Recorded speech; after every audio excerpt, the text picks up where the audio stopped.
Hey guys, what's up? Scottish Duck here once again, and it's 3 in the morning. I'm out here in the pouring rain in my car, doing a video on Sony's E3 press conference. I can't do it in the house because I'll wake everybody up anyway. I hope this is positioned okay. Anyway, so yeah, I just got done watching it. I had to stay up quite late to do so. I missed Microsoft's press conference, but based on what I heard, that was probably a good thing. I had to go to work, but just finished watching Sony's and I'll be doing Nintendo's tomorrow, so I wrote everything down. We're gonna go over everything and let you guys know my thoughts and whatnot. Right. Anyway, they opened up with a few, I don't know, it was kind of weird. There were a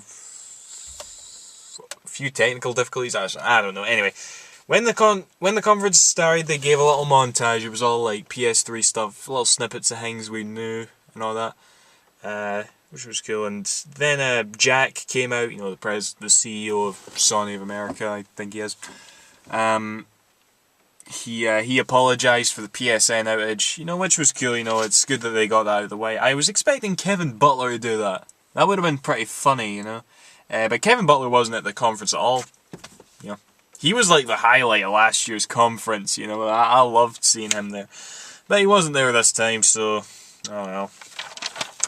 First thing they showed was Uncharted 3. They did the whole like 3D demo, kind of like what they did with Killzone 3 last year. It looked amazing. Like, seriously, I just remember they started playing it and they didn't even give any commentary. That was the intention, but my first thought when seeing it was like, they don't need to fucking give commentary. It looks that good, you know. It's just, you really gotta go see it for yourself. Just absolutely superb. Like I said, it was in 3D. You can access the beta. No, not the beta. You can access the full multiplayer if you buy a Subway sandwich or something, I guess. Yeah. But anyway, yeah, Uncharted 3 looks really good. The only thing I'm kind of worried about with Uncharted 3 now is if they look like they're trying to make it more darker. You know, they're kind of giving it a more darker tone. Uncharted's always been kind of light-hearted for me, so I don't know. I just hope they don't take it in that direction. But we'll see anyway. We'll see. I'm sure it's going to be fantastic. Next, Insomniac came out and they showed off Resistance 3, which looks pretty damn grey, but whatever. Insomniac didn't show any Ratchet & Clank All for One, which I was kind of looking forward to. You know, I am going to get that game. I get asked about that a lot, but I am more looking forward to Resistance 3, if I'm honest. You know, it's going to have move support with the sharpshooter, just like Killzone 3. You know, whatever, fair enough. Second control option. You don't have to use it. I probably won't. And the demo was alright, you know, it kind of looks a bit better than Resistance 2. To be fair, I had to follow up Uncharted 3, which was really hard, but, whatever. But then they announced, this got me excited actually, they announced a 3D TV, which is going to be specific for PS3 games, or I don't know the whole details behind it, and they also announced this really awesome thing with 2 sets of glasses. You can actually see 2 different images with split screen, like, depending on what set of glasses you're wearing. And I thought that was amazing right there. And it's going to launch for $500 with Resistance 3. I'm probably going to get that, because I need a new TV. My TV is kind of slowly dying. It won't turn on sometimes it randomly turns off. So I will probably get that, you know. Seems like a really good deal. But yeah, Resistance 3, I'm definitely looking forward to that. Then they talked about NBA 2K12. I wasn't too impressed with it, and they bought a Kobe Bryant's. I hope I'm saying that right. I don't know my baseball players, I'm sorry, but yeah, they brought him on with showing off the move support. Didn't look that impressive, but again, you know, I kind of like that. You know, they're offering move as an option rather than, you know, you've got to use it. I think it wins that way, really. Then they showed off Medieval Moves, is that what it's called? That's from the makers of Sports Champions. You know, the move library is really, really shite. I think anybody can agree with this, you know, and there's only a handful of games that really are, you know, kind of worth playing.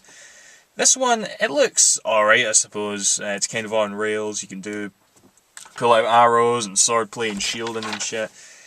I don't know, I'd have to play it myself, but it's from the same team that made Sports Champions, which is like one of the most decent move games, so I could go either way, I guess. Either way, I'm not too excited about it.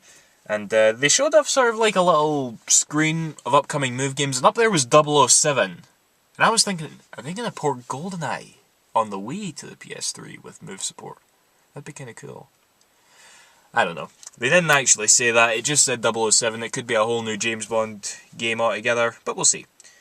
Then they showed off some Infamous 2, which is launching tomorrow, or today, depending on when you view this. I'm getting it this Friday, I'm really looking forward to Infamous 2. And it's going to have user-generated content, Move support, yada yada yada. And then they went on to say that Little Big Planet 2 is going to have some more Move-specific functions added to it, which is fine. Doesn't really need it if you ask me. That whole Sackboys prehistoric thing that came with Little Big Planet 2, I didn't like that at all. That was lame, I'm sorry. And next they showed off Starhawk, which they announced a few days ago. Sony always does that, don't they? They always announce stuff, then show it off at E3 as if it's a big surprise. But I was a big fan of, well, not a big fan, but I kind of liked Warhawk for PS3. You know, I had a few fun games with that online when it first came out.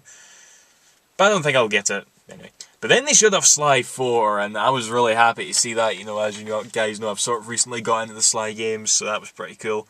But I can't remember the full subtitle, but it was to do with time. I'm really hoping they don't do some really stupid time traveling plot here. I don't know. We'll see anyway. Either way, I'm happy Sly 4's coming. You know, that's pretty cool. Then they showed off Dust 514, an MMO shooter thing that's going to be cross-compatible with PC. And has Move support and is also on the NGP, which they spoke about later. I wasn't too impressed with it. But apparently there's some really cool PC, PS3 dual functionality thing going on there. But I just remember watching the gameplay. Killzone has more colour, you know. Either way. Right, then they Sony did this last year, you know, they showed off a bunch of games with exclusive content, you know, kind of making with the PS3 360 version, making it a given which version you were going to buy, and this year they went all out, I gotta say, you know. Starting off, Bioshock Infinite, which I'm really looking forward to, that game looks amazing.